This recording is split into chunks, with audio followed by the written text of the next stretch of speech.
Banyak orang memiliki sikap bijaksana, yaitu mempersiapkan diri menghadapi sesuatu yang bisa atau kemungkinan akan dialami di waktu mendatang.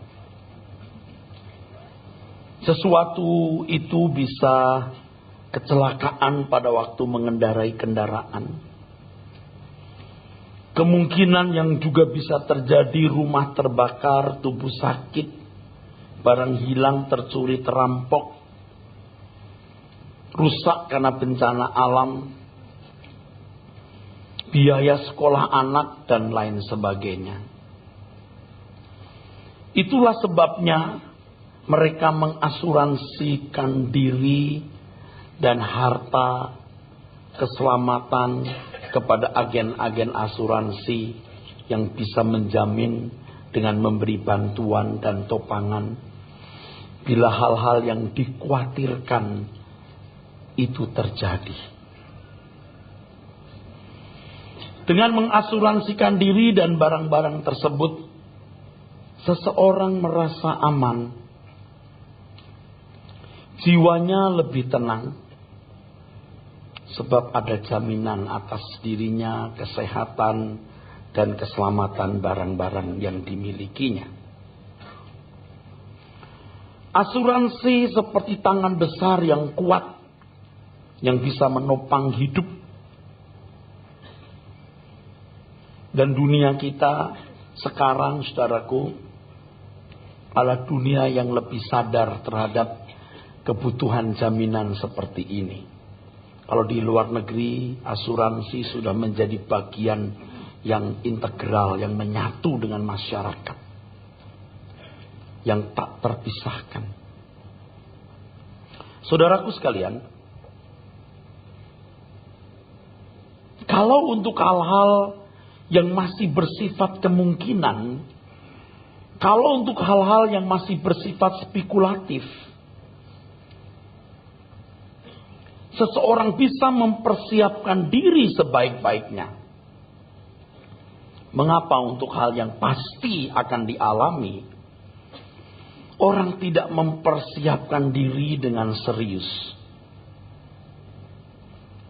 Hal yang pasti yang saya maksudkan ini adalah kematian. Jelas, tidak seorang pun kita yang bisa menghindarkan diri dari realitas ini. Jelas sekali. Ini fakta empiris. Fakta dari pengalaman. Jelas bahwa kita tidak bisa menghindarkan diri dari realitas kematian ini. Dan pada kenyataannya, saudaraku, setiap kita seperti sedang berbaris antri, menunggu giliran untuk dipanggil masuk peti mati atau mobil jenazah. Pasti, saudara. Ajal itu pasti akan menghampiri kita. Suka atau tidak suka, bersedia atau tidak, sadar atau tidak, pada gilirannya setiap kita akan menerima panggilan itu. Karenanya kita perlu selalu mengingat satu kalimat. Kalimat yang berbunyi memento mori. Memento mori. Memento mori yang artinya ingatlah hari kematian. Ingatlah hari kematian. Nah, saudaraku sekalian, kuasa kegelapan, kuasa jahat berusaha membuat manusia melupakan realitas ini. Dan sebagian saudara, bahkan bisa sebagian besar saudara, benar-benar telah tertipu. Berbagai filosofi hidup yang salah disuntikkan ke dalam pikiran melalui berbagai media pergaulan hidup agar manusia mengabaikan realitas ini. Dan kenyataannya banyak orang menggulirkan hari hidupnya tanpa kesadaran sama sekali bahwa waktu hidupnya bisa berhenti setiap saat. Bisa berhenti setiap saat. Waktu hidup kita bisa berhenti setiap saat. Nah, banyak orang menggelar hidupnya seakan-akan mereka memiliki jalan kehidupan yang tidak ada ujungnya.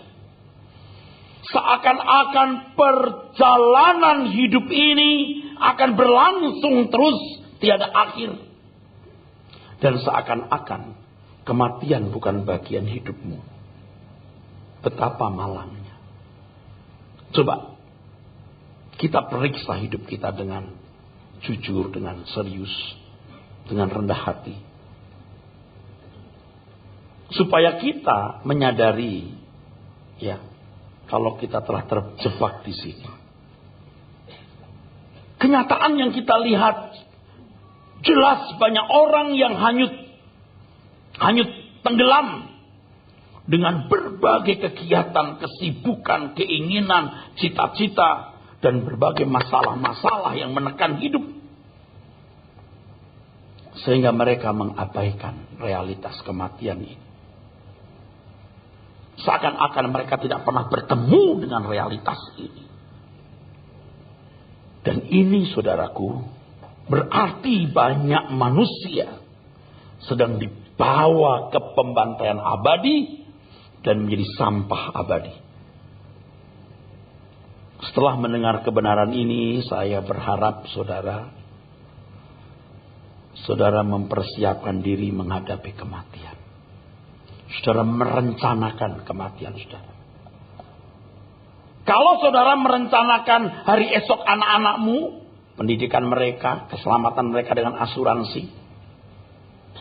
Merencanakan hari esok rumah, mobil, harta, kesehatan dengan asuransi. Kenapa kita tidak mempersiapkan dan merencanakan kematian kita? Betapa bodohnya kita. Betapa bodohnya. Kalau peringatan ini tidak saudara indahkan, saya tidak yakin saudara masih punya kesempatan untuk diingatkan. Dunia tidak mengingatkan. Dan lebih konyol lagi, tidak banyak gereja yang mengingatkan. Dan sekarang hampir tidak ada gereja yang mengingatkan. Semua sedang dalam suasana euforia menikmati kuasa, kebaikan, mujizat Tuhan. Melupakan apa yang sebenarnya sangat prinsip. Karena kematian adalah realitas yang tidak bisa dan tidak pernah bisa diprediksi. Tidak bisa dan tidak pernah bisa diprediksi kapan terjadi. Maka persiapannya harus sekarang.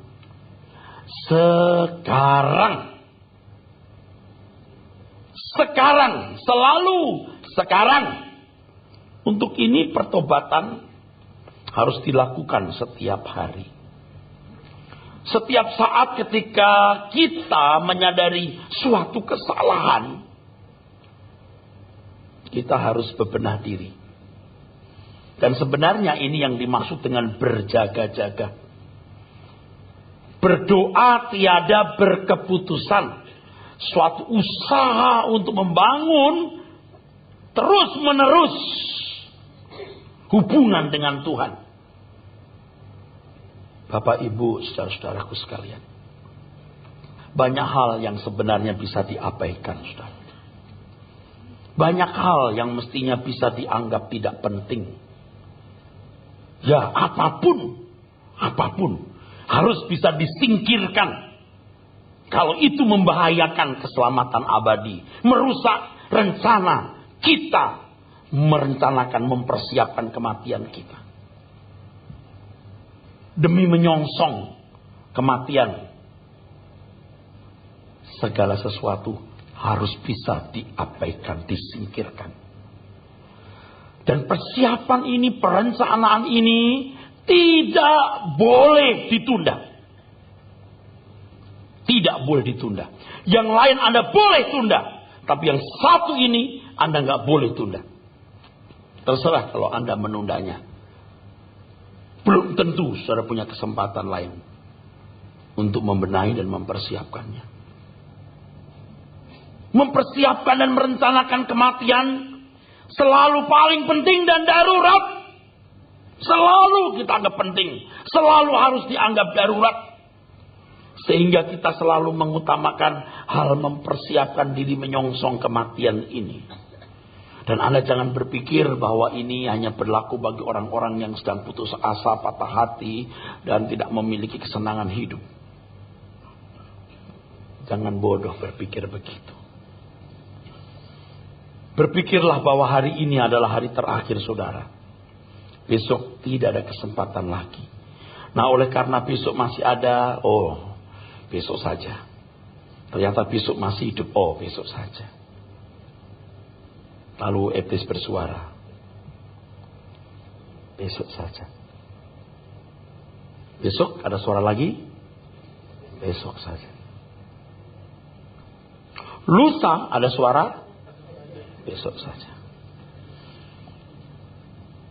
Jadi saudaraku, setiap kali disebut hari ini berarti kesempatan yang sangat berharga untuk membenahi diri. Jangan memberikan waktu berlalu tanpa ada pembenahan terus-menerus. Bila kita membiasakan diri memiliki sikap hidup seperti ini, saudara, maka kita baru bisa memahami apa yang dimaksud Alkitab mendahulukan kerajaan Allah dan kebenarannya. Di Injil Matius 6:33 itu. Carilah dahulu kerajaan Allah dan kebenarannya. Dahulukan ini. Dahulukan ini. Teks ini muncul berkenaan dengan panggilan Tuhan atas orang percaya di Matius pasal 6 itu. Dimulai dari ayat 19 dan 20. Kumpulkan harta di surga, bukan di bumi. Kumpulkan harta di surga, bukan di bumi. Lalu kalau saudara membaca ayat yang ke-22, 23. Mata adalah pelita tubuh. Kalau matamu gelap, gelaplah seluruh tubuhmu. Kalau matamu terang, teranglah seluruh tubuhmu. Keselamatan dalam Tuhan Yesus Kristus membawa kita ke persimpangan. Apakah kita mengkonsumsi pohon kehidupan atau mengkonsumsi buah pengetahuan yang baik dan jahat? Artinya, apakah kita membangun understanding kita ini, understanding dari perspektif, dari sudut Tuhan, atau membangun understanding kita dari sudut yang lain? Rencana Allah untuk menciptakan makhluk yang sempurna dan memiliki hubungan yang sempurna dengan Bapa yang digagalkan oleh kuasa kegelapan di Taman Eden. Sekarang kembali digarap oleh Tuhan, saudara. Kitalah orang yang menjadi umat pilihan, yang memiliki kesempatan untuk menjadi manusia Allah, man of God, yang diperkenan mengambil bagian dalam kodrat ilahi atau mengambil bagian dalam kekudusan Bapa. Saudaraku sekalian, inilah yang sebenarnya kita harus utamakan. Jangan kumpulkan harta di bumi, kumpulkan harta di surga. Di mana ada hartamu, di situ hatimu berada. Nah, teks ini muncul di situ. Lalu ayat 22, 23, mata adalah pelita tubuh. Kita dikehendaki untuk fokus kepada sesuatu yang punya nilai abadi. Dan nilai abadi kita ada di nurani kita. Nurani yang benar, yang memiliki pengertian-pengertian dari sudut pandang Tuhan. Hati nurani inilah saudara, harta yang tidak pernah bisa diambil oleh siapapun. Harta dunia bisa dirusak oleh ngengat dan karat. Dikatakan di Matius pasal 6 itu ayat 19-20. Pencuri bisa mencuri serta membongkarnya. Tetapi harta berupa nurani yang sesuai dengan Allah, inilah yang tidak bisa diambil oleh siapapun. Maka kita mengatakan, hendaklah kamu dalam hidupmu bersama menaruh pikiran dan perasaan phroneo. Itu sejajar dengan sunaidesis. Pikiran dan perasaan. Nurani. Dengan hati nurani inilah seseorang dapat mengerti apakah ia mengabdi kepada Tuhan atau tidak. Dengan demikian kita hanya mengabdi kepada Tuhan kalau nuraninya terang. Sebab banyak orang yang hati nuraninya tidak diasah oleh kebenaran, sehingga ia tidak tahu bahwa sebenarnya ia masih mengabdi kepada dua Tuhan. Saya harus jujur saudaraku menyadari hal ini. Setelah hati saya makin diasah, nurani saya makin diasah oleh kebenaran firman Tuhan. Dulu saya merasa bahwa saya sudah full time, full heart, hidup buat Tuhan sepenuhnya. Kerja sepenuh waktu, bukan separuh waktu. Dulu saya merasa bahwa saya sudah benar-benar full time, hamba Tuhan. Ternyata belum. Nurani kitalah yang akan menerangi kita untuk tahu seberapa murni kita hidup bagi Tuhan.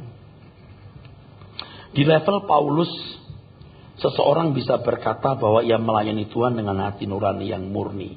Kisah Rasul 23 ayat 1, Kisah Rasul 24 ayat 16. Paulus berkata, aku melayani Tuhan dengan hati nurani yang murni. Level dia bisa.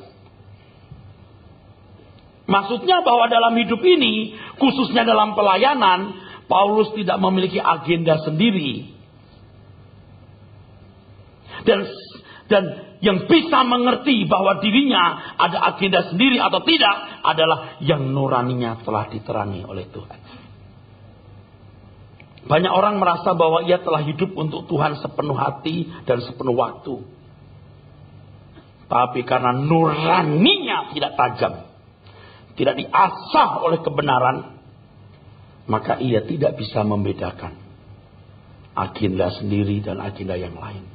Jujur, ada banyak agenda sendiri yang masih tersembunyi di dalam hati kita. Kita tidak tahu, kita pikir kita melayani Tuhan. Waktu Anda memuji Tuhan, kalau Anda punya nurani yang tajam, nurani itu akan berbicara, engkau tidak menyembah, engkau tidak memuji. Ketika engkau memberikan persembahan, nuranimu akan berbicara, kamu cuma cari muka. Kamu cuma malu, tidak memberikan persembahan. Kamu beri persembahan supaya kamu mendapat balasan berlipat kali ganda. Itu salah loh. Itu keliru loh. Sebenarnya kita itu tidak pantas mengatakan memberi buat Tuhan. Karena semua yang kita miliki milik Tuhan. Amin. Semua yang kita miliki. Semua. Jadi lebih pantas digunakan kata mengembalikan. Seharusnya memang orang yang sudah menjadi anak Tuhan hidup dalam pemerintahan Allah. Cari dulu kerajaan Allah. Itu sebabnya doa Bapa kami berbunyi, datanglah kerajaanmu, jadilah kehendakmu di bumi seperti di surga.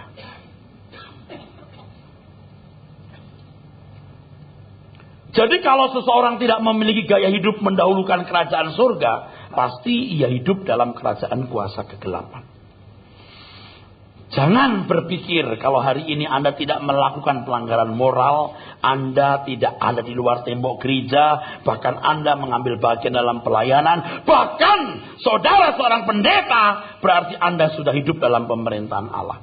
Belum tentu. Sorry, belum tentu.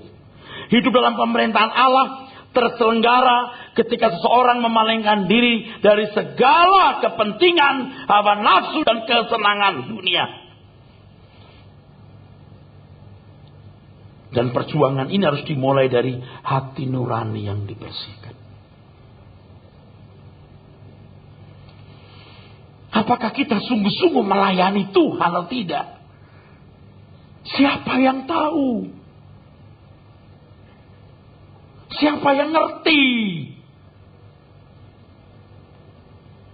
Menyenangkanmu Tuhan, hidupku untukmu Tuhan, segalanya bagimu Tuhan, tak pernah ku bawa selain yang terbaik Tuhan, tubuh jiwaku, segenap hidupku, rohku, semua milikmu. Gak usah saudara yang tidak aktif di pelayanan, yang jadi pengerja, yang jadi full timer, bahkan pendeta, yakin dia telah melayani Tuhan. Yakin dia telah melayani Tuhan. Yakin dia hidup dalam pemerintahan Allah. Who knows? Ngerti enggak? Tapi kalau nurani kita diasah, kita bisa membedakan. Kita sedang hidup untuk siapa? Apakah kita punya agenda sendiri? Atau kita hidup dalam agenda yang Tuhan telah tetapkan? Baik kau makan atau minum atau melakukan sesuatu yang lain, lakukan semua untuk kemuliaan Tuhan. Gampang bener. Orang berkata, aku memuliakan Engkau Tuhan. Gampang bener. Lalu orang sudah dianggap memuliakan Tuhan. Gampang bener. Penipuan itu. Saya tidak bluffing atau sengaja mengada-adakan mengada-adakan satu ide. Bacalah dengan nurani saudara yang tulus, yang masih ada atau kalau ada sisa. Apa sih maksudnya ngomong begini ini? Kalau nurani saudara tidak terasah dengan baik, bagaimana bisa mengerti bahwa saudara betul-betul tidak punya agenda sendiri? Makananku adalah melakukan kehendak Bapa dan menyelesaikan pekerjaannya. Kalau saudara menyanyi lagu Selalu Untukmu, wah sampai ada yang nangis. Bener nggak? Saya khawatir Anda sudah biasa dengan jurus-jurus begitu tuh loh. Kalau menyenangkan, senangkanmu, engkau sesat di pikiranmu. Engkau tidak menyenangkan Tuhan dengan sungguh kok, tapi merasa-rasa menyenangkan Tuhan. Coba, gila nggak itu sesatnya? Bener-bener ngawur loh. Selalu untukmu. Wah, dahsyat bener. Sampai ku tua nanti, sampai di surga nanti, selalu untukmu. Tapi kalau Anda mengalami beda. Sampai ku tua nanti, sampai di surga nanti, selalu untukmu. Apa sih ruginya sungguh-sungguh ikut Tuhan? Hah? Kok enggak berani ya bertaruh? Saya ngomong begini nih, Anda nggak langsung tahu loh. Oh, saya mulai tahu Pak membedakan. Nggak bisa. Nggak bisa. Anda kalau lihat orang main bulu tangkis ya, wah, dia begitu refleksnya itu ya. Atau main pingpong itu, begitu refleksnya. Ada diajarin begini. Suruh main, bisa nggak? You harus berlatih dulu tiap hari, baru punya refleks ini. Jiwa pun punya refleks. Nurani pun punya refleks. Nggak saatnya saknyek apa itu? Instan. Seketika, nggak bisa. Nggak bisa bro. Hah? Orang punya bakat musik hebat banget. Kalau nggak dilatih, dia nggak bisa bedakan itu atau Milo. Percaya nggak? Diasah. Jiwa kita pun juga diasah. Jadi mendengar khotbah ini lalu saudara mulai tahu ini. Take time. Saya kasih tahu ya. Kalau Anda nggak ada, dunia ini berputar seperti biasa. Ngerti nggak? Kalau you dan saya nggak pernah ada di bumi ini, nggak pernah ada nama Erastus, bumi ini berjalan tak terganggu sama sekali. We are nothing, bro. Amin. Tapi kalau Tuhan adakan kita, ada sesuatu yang besar. Ada agenda besar Tuhan. Bukan agenda kita. Nah, bagaimana kita bisa menemukan agenda kita? Mata hatimu, suara hatimu, sunai desismu, nuranimu yang harus dibangkitkan, dipertajam, diasah. Bu, Pak, bukan mau mencela siapa-siapa. Saya sudah ketemu orang-orang sudah lama melayani Tuhan. Oh, dulu guru sekolah minggu. Oh, dulu pernah aktif remaja pemuda. Tapi you punya nurani gak berkembang. You sampai sesat di dalam pikiranmu. Kau pikir kau melayani Tuhan. Kau pikir kau membantu pekerjaan Tuhan. No, enggak. You masih hidup memikirkan dirimu sendiri. Enggak. Dan orang seperti ini susah disadarkan. Lebih orang-orang awam yang baru belajar dengan manis duduk itu masih bisa diperbaiki. Yang begitu, goodbye. Sungguh, ngerti maksud saya? Dia sudah merasa melayani Tuhan. Oh, aku udah pernah ngajar sekolah minggu, aku pernah membantu pekerjaan Tuhan. Oh, aku ini majelis, aku mantan majelis, aku ini pendeta muda, pendeta pembantu. Sampai you nggak kenal diri sendiri karena nuranimu nggak tajam. Saya saja mesti bertobat, saudara. Anda pikir saya nggak punya salah? Saya tidak sempurna. Tapi saya tahu kapan saya salah. Kapan saya harus bangkit untuk menjadi orang yang berkenan di hadapan Tuhan. Ngerti maksud saya, saudara? Amin? Halo? Amin? Halo? Amin? Dia punya hidup sepotong loh. Dan kita hidup untuk agenda Tuhan. Begitu mati ketemu Tuhan, rapotnya baru kelihatan. Yakin rapot saya bagus. Tahu nggak anak-anak goblok tuh? Ya. Nak bisa ngantar ulangan? Yakin bisa, yakin. Kau yakin aja om. Tapi kalau anak belajar, bisa nak nanti ulangan? Bisa om. Yakin? Saya tahu om. Semua soal telah dia jelajahi. Semua soal matematik dia jelajahi. Dia berani berkata, ini dadaku, mana dadamu. Takut mati, enggak ada. Tadi sebelum kebaktian saya ajarkan lagu baru, Saat Indah Kematianku. Kematian itu saat indah. Saat indah. Karena mau lihat rapot. Kalau Anda pinter, Anda suka sungguh-sungguh, bukan yakin. Aku tahu, rapotku bagus, ranking minimal 3. Kalau nggak 1, 2, 3 paling parah. Yakin. Tahu. Nah, banyak orang itu diajari salah. Suruh yakin aja mati masuk surga. Seolah-olah kekuatan pikiran itu bisa merubah nasib. Ini sesat. Ini sesat. Tuh, pinjam Pak, minumannya itu Pak. Yang putih Pak. Yang putih Pak, yang putih. Thank you. Saya minum dulu.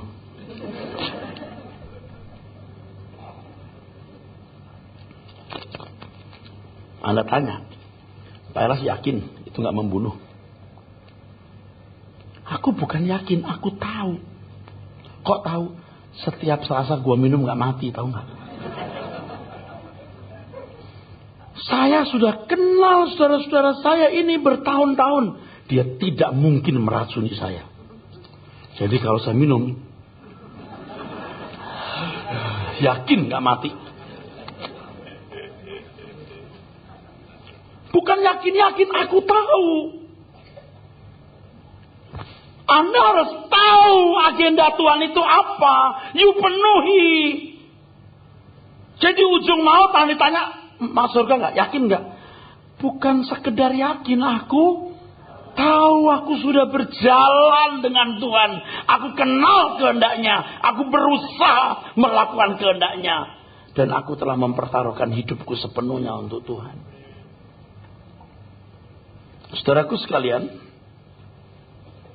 saya ingatkan kalau saudara hari ini tidak melakukan pelanggaran moral, Anda ada di dalam gereja, melayani Tuhan, bahkan jadi pendeta, berarti Anda sedang ada dalam pemerintahan Allah. Belum tentu.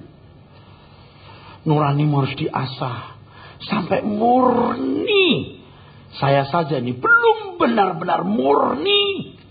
Belum. Tapi aku tahu kapan aku sombong. Diam-diam tidak mau mengalah. Diam-diam masih mau terima ucapan terima kasih. Dan jasa saya mesti dihargai. Saya tahu. Dan saya minta ampun sama Tuhan. Saya tahu kapan saya sebenarnya masih punya kepahitan sama orang ini. Aku tahu dan saya harus bertobat.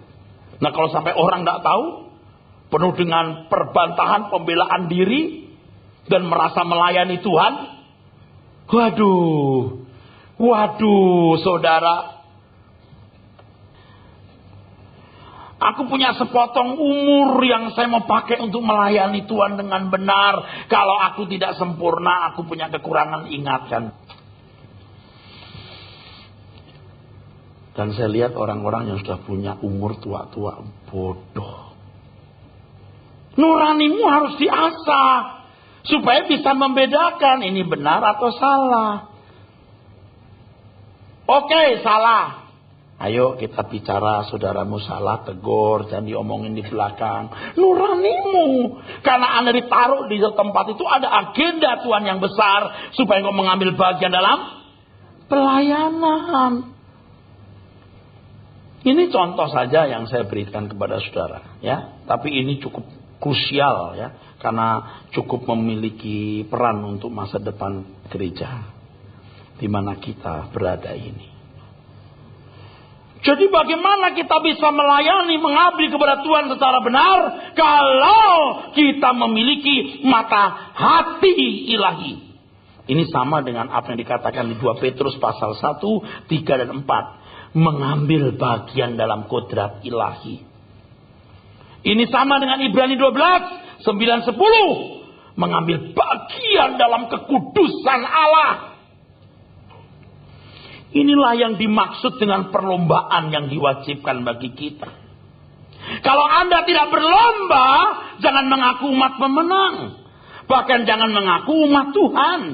Inilah hal yang paling utama dalam kehidupan sebagai persiapan kematian. Rencanakan kematianmu. Kalau kita bakal tahu umur 65 meninggal, 70 tahun meninggal, wah persiapannya lebih baik. Tapi kalau kita tidak tahu, itu masalahnya. Oleh sebab itu setiap hari, itu hari pembenahan. Seakan-akan besok tidak ada kesempatan lagi. Katakan amin. Nangkep maksud saya? Tapi kalau kita terbiasa, lewati hari tidak masalah. Besok lewati lagi tidak ada masalah. Lewati lagi tidak ada masalah. Terus Iblis bilang, tidak masalah, besok juga tidak ada masalah. Sampai saudara punya satu misbelief, itu keyakinan yang salah. Besok tidak ada masalah, lewati saja. Tiba-tiba blek mati. Waduh saudara, gimana saudara? Ayo kita benahi saudara. Ayo benahi. Memang lama-lama ucapan saya akan melukai saudara bagi yang tidak sungguh-sungguh. Lalu Anda memaksa diri, memikirkan dan mulai mengarang-arang. Ini pendeta pasti punya agenda sendiri. Yuk cari-cari salah saya. Mosok Pak, itu kemasukan setan. Jangan sampai merusak pekerjaan Tuhan dan merusak dirimu sendiri. Kita yuk mempersiapkan hari esok. Mempersiapkan kematian. Merencanakan kematian kita. Dengan cara apa? Dengan cara apa? Benahi diri. Lewat hati nurani yang terus diasah. Itu baru kita mengerti, oh begitu ya pelayanan. Maka sekarang saya memahami pelayanan itu tidak harus menjadi pengerja atau pendeta atau khotbah atau main puji-pujian. Oh udah bukan begitu. Tapi setiap hari ketika tindakanmu tepat seperti yang Allah inginkan, itu kesukaan Tuhan. Itu kesukaan Tuhan. Semua kita belum sempurna saudaraku. Tapi yuk kita bertobat yuk. Jangan beri kesempatan iblis. Kalau dibaca dalam Ibrani 12 itu saudara. Kita baca yuk ayat 9-10 ya. Saudara tahu nggak? Saya memaksa diri saya untuk begini. Memaksa diri saya untuk benar. Saya bayangkan kalau saya nggak paksa diri jadi apa. Maksa diri aja kayaknya nggak bener-bener loh. Halo? Maksa diri. Paksa diri. Aku tidak boleh mencintai dunia. Aku harus puas dengan apa yang ada. Tidak boleh yang kusiakan diriku sendiri. Aku harus asah pikiranku. Aduh saudara, itu juga kerja keras saudaraku. Bukan hal yang mudah saudara. Ibrani 12 ayat 9-10. Ibrani 12 ayat 9 dan 10. Selanjutnya dari ayah kita yang sebenarnya kita beroleh ganjaran, dan mereka kita hormati. Kalau demikian, bukankah kita harus lebih taat kepada Bapa segala roh, supaya kita boleh hidup? Sebab mereka mendidik kita dalam waktu yang pendek, sesuai dengan apa yang mereka anggap baik. Tetapi Dia menghajar kita untuk kebaikan kita, supaya kita beroleh bagian dalam kekudusannya. Saudara sekalian, kalau kita bicara soal anak terhilang, asumsi kita, asosiasi kita langsung tertuju kepada orang-orang di luar gereja yang menyukai diskotik, ranjang, perempuan, tunasusila, atau PSK. Tertuju kepada mereka yang dalam penjara karena kejahatan, membunuh, mencuri, dan lain sebagainya. Saya beritahu kepada saudara pada kesempatan ini, kalau Anda tidak hidup di dalam pendidikan Allah Bapa, Anda terhilang. Saya berkata beberapa kali di sini, kalau Anda diampuni Tuhan berarti mau diperbaiki. Kalau Anda ditebus berarti dimiliki oleh Tuhan sepenuhnya. Kalau Anda dibenarkan, Anda mau diajar benar-benar benar. Saudara, sampai level umur tertentu kalau Anda nggak mau berubah, Anda tidak bisa diubah. Kalau Anda berkata, masa bodoh urusan nanti dah, Tuhan yang menghakimi bukan Erastus. Saya juga nggak menghakimi saudara kok. Mau hitung-hitungan nanti, oke. Tapi saya nggak mau begitu, aku jahat. Saya tetap akan berbicara, ayo kita berubah, ayo kita bertobat, ayo kita berubah, ayo kita bertobat. Nggak ada ruginya kok.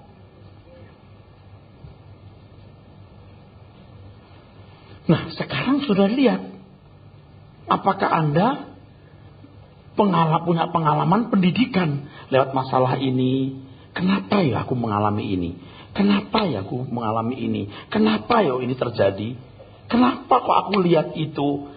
Itu pendidikan Tuhan. Nah, oleh sebab itu harus ada petunjuknya, petunjuk pelaksanaan, petunjuk teknis hidup. Nah, itu firman, suara kebenaran, saudaraku sekalian. Harus kita mengalami. Bapak, Ibu, saudaraku, semua orang tua akan mempersiapkan anak-anaknya turun ke masyarakat dengan pendidikan dan kemandirian mencari nafkah. Amin. Yang pertama ada lagi, kalau mau tahu yang pertama apa? Moral. Betul? Betul? Dari kecil kita di anak kita moral yang benar. Sekolah, lalu punya keahlian. Kita tidak akan rela lepaskan anak kita sebelum dibekali. Setuju? Bapak di surga juga begitu. Bapak juga mendidik kita supaya kita mengambil bagian dalam kekudusannya. Kalau dia mau dididik, ya nggak bisa dipersiapkan ketika anak tutup mata, jantungmu putus, berhenti. Anda nggak dikenal. Minggu ini saya berkhotbah mengenai di pembaringan terakhir.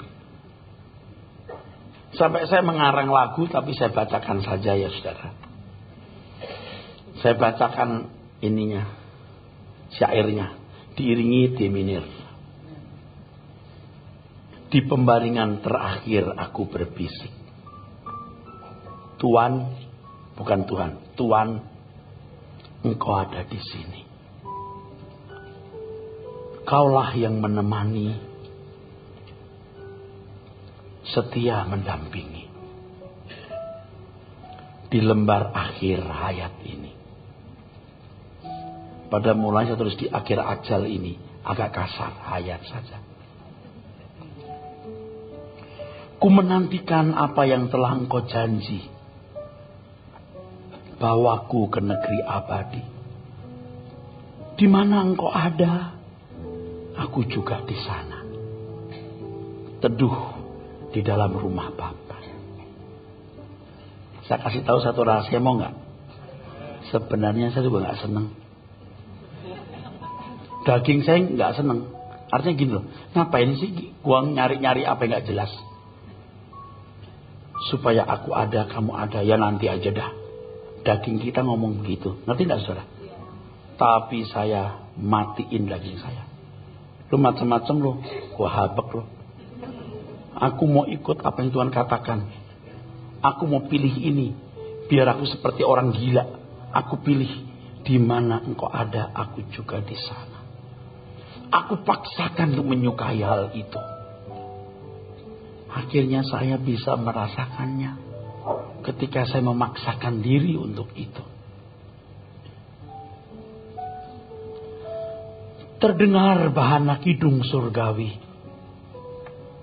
Penghuni surga gegap memuji. Sanjungan bagi sang maharaja. Iring berpulangnya hamba yang setia. Maksudnya begitu. Ayo kita berubah, saudara. Yuk kita berhenti dengan pola-pola keberagamaan yang kemarin-kemarin itu loh. Bapak mau melepaskan kita masuk ke kekekalan. Dan sementara hidup, ayo ikut perlombaan yang diwajibkan. Bukan sekedar tidak terikat dengan dosa atau dengan keinginan dunia. Itu yang membebani. Bukan perlombaan itu sendiri. Sedangkan perlombaan yang diwajibkan mengambil bagian dalam kekudusan Allah. Coba saudara, kalau semua kita mati, semua antri. Lalu disebut satu persatu nama-nama orang yang dianggap sebagai mempelai Tuhan. Waduh, nama Anda dipanggil gitu. Waduh, Ferry Kencem. Waduh, senengnya. Ferry Sunyoto, Ferry Adiguno, Ferry Simanjuntak, Ferry Silalai. Lo Kencem mana? Nah, jangan sampai begitu.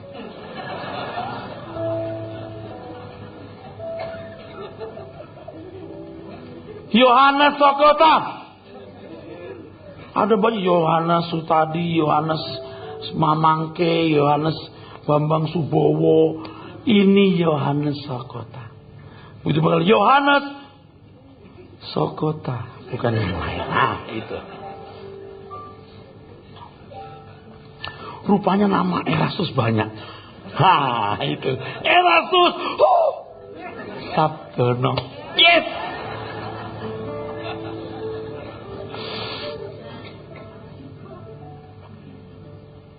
Saya takut kalau sampai nanti nama saya nggak dipanggil, takut.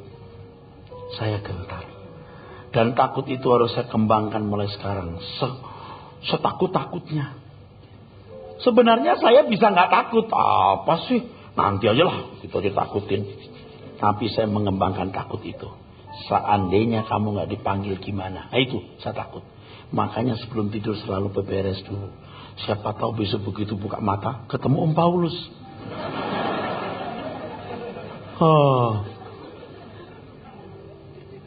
Jangan butuh buka ketemu Hitler. Bapak mendidik kita, saudaraku. Oleh sebab itu, mulai sekarang daftarkan diri. Alkitab mengatakan ajar Tuhan kami menghitung. Kata menghitung itu saya sudah pernah jelaskan. Di antara pengertiannya adalah mendaftarkan diri secara resmi. Tuhan, hari ini saya daftarkan aku mau sekolah. Malaikat begini, dari kemarin lu cuti melulu. Dulu kamu sungguh-sungguh tuh pernah tuh, lalu kamu cuti. Banyak alasan buat kamu cuti. Kamu tersandung lah dengan perbuatan orang lah. Kamu alasan ini, alasan itu. Kamu sibuk. Sekarang udah sadar. Ya kan? Kenapa? Karena temanya soal kematian. Tapi percuma Anda datang hari ini kalau Anda nggak berubah.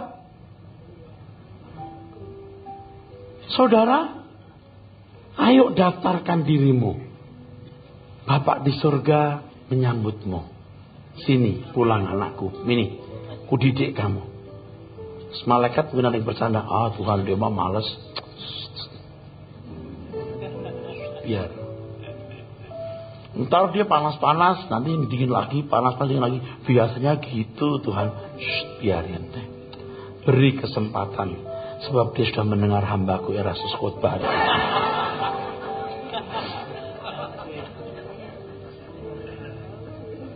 Jadi hari ini saudaraku adalah kesempatan daftar ulang. Jadi banyak yang sudah